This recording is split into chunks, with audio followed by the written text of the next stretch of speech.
In this part, we're going to talk about something many people live through without even realizing it: toxic relationships. A toxic relationship slowly erodes your dignity, your emotional stability, and the way you see yourself and the world. Toxic people move through life, leaving a trail of damaged partners, shattered self-esteem, and broken trust. Many people are trapped in toxic relationships without even realizing it. Others know full well the relationship is unhealthy, but cling to hope that one day things will get better. They rarely do. Most toxic relationships don't start that way. At the beginning, the person often seems kind, loving, even perfect. Over time, old wounds, unmet needs, unresolved anger, jealousy, and insecurity begin to surface. Instead of being dealt with, they build up, and the relationship slowly turns poisonous. Even emotionally stable people can get dragged into this spiral. You don't wake up one day and think, "I'd like to be destroyed from the inside out." It happens gradually, step by step, line by line. Let's break down the different forms toxic relationships can take.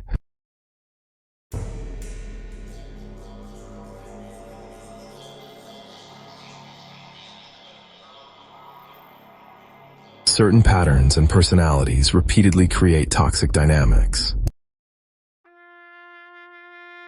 In some relationships, one person must control everything: where you go, who you see, what you wear, even what you think. It is normal in a healthy relationship to discuss big decisions. It is not normal to feel afraid to do even the smallest thing without your partner's permission. If you feel you need approval for basic choices, you are likely in a controlling, toxic setup. Jealousy in small doses is human. But when your partner becomes suspicious every time you talk to someone, checks your phone, accuses you of cheating over harmless interactions, or interrogates you about where you've been, that's not love. That's insecurity turning into obsession. Some partners live for "I told you so." When something goes wrong, instead of supporting you, they mock you, criticize you, and remind you how you never listen. Their goal isn't to help you grow, it's to make you feel small. If your failures are always thrown back in your face, you're not learning, you're being crushed. Some people simply do not respect monogamy, honesty, or loyalty.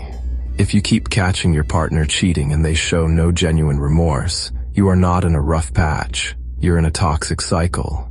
You can't fix someone who enjoys betraying you. You can only decide how much betrayal you're willing to tolerate.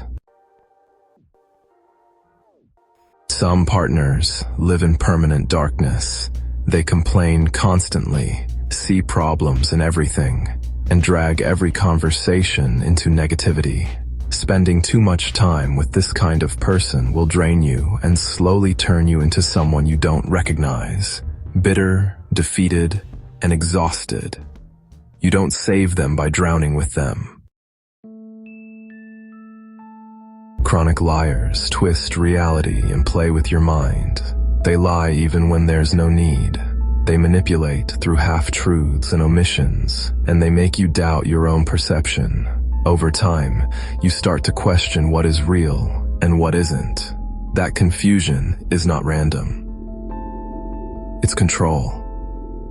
If your partner constantly rewrites history, denies the obvious, or makes you feel paranoid for noticing patterns, you are not overthinking. You are being managed.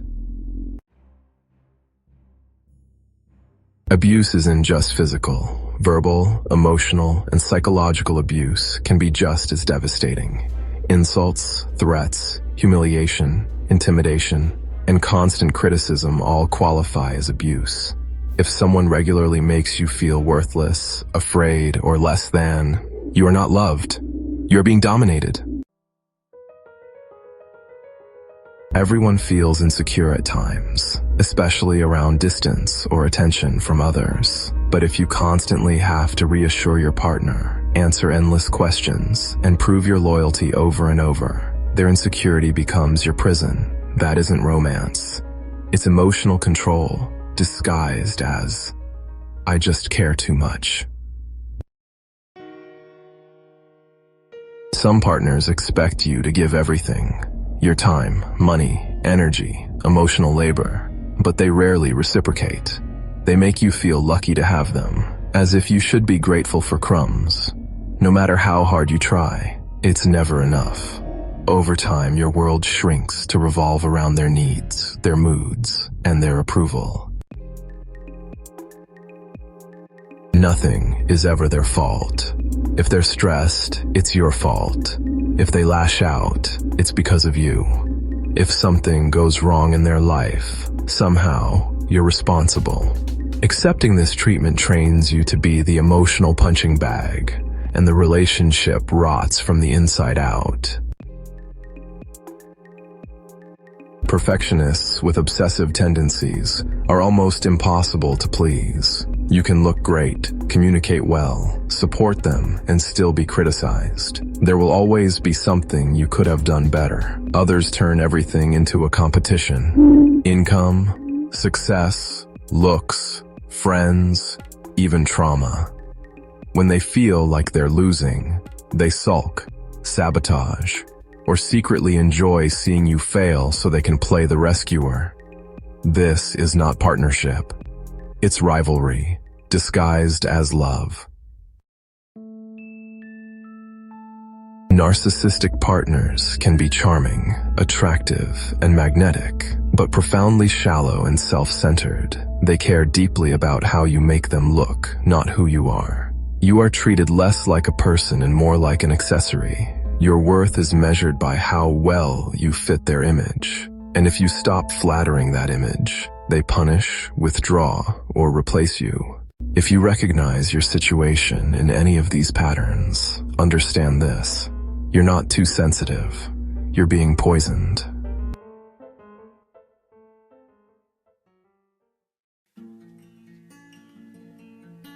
You cannot single-handedly love someone into being healthy. A toxic relationship only changes if the toxic person genuinely recognizes their behavior, takes responsibility, and actively works to change it, consistently, over time. Most don't. You can pour in endless effort, sacrifice, and patience, and still end up broken. That is why the most realistic path to healing is often not making it work, but getting out. Before we talk about leaving, let's look at what a toxic relationship does to your health.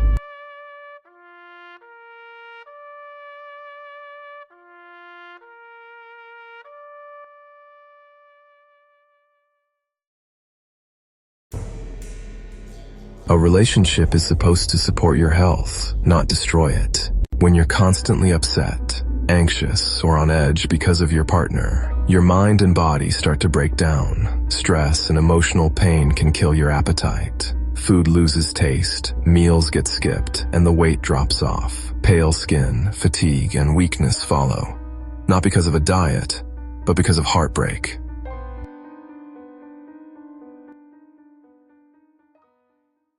A dysfunctional relationship keeps your nervous system in fight or flight mode. Over time, chronic stress is linked to anxiety, depression, high blood pressure, heart problems, and more. You're not just being dramatic. Your body is taking hits. Arguments replay in your head at night. You overthink, worry, and rehearse imaginary conversations until the sun comes up. Long-term lack of sleep wrecks your mood, memory, focus, and immune system.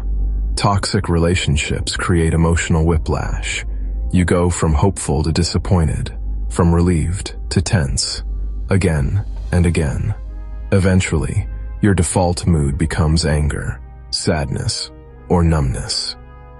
Frequent arguments and emotional pressure create physical tension, tight jaw, stiff neck, migraines.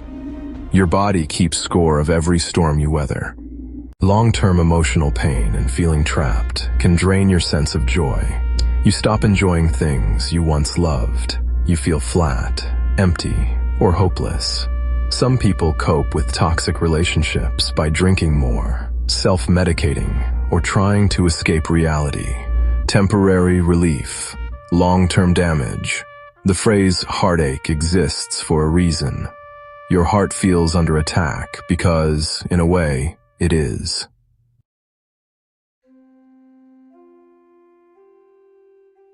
Leaving any long-term relationship is difficult.